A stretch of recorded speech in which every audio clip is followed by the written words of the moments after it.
I don't have to like it or agree with it. But what about his free speech rights to post it if he wants to? If it's legal.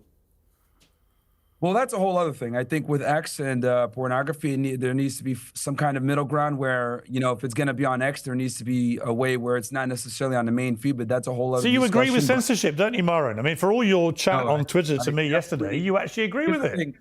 To compare censorship of pornography to censorship on political speech or so you think saying that you should treat Jews like slaves and whip them, or bitches deserve to be slapped, that is not, or try to sell a T-shirt of a domestic crime being committed, you think none of those things are worse than posting legal pornography?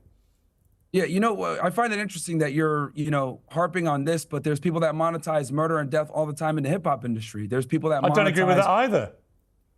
Well, I'm sorry? I don't agree with that either.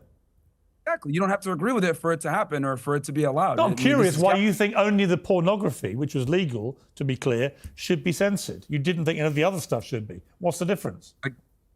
Pornography and political speech? Completely different. No, pornography and saying that Jews should be whipped and treated as slaves.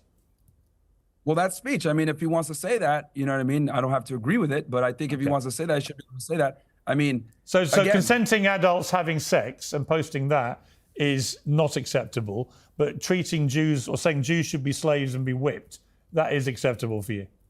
Speech, you cannot conflate speech with pornography, Pierce. Why I see not? what you're trying to... Why not? They're not the same whatsoever. Why aren't they the same thing? No, they're not.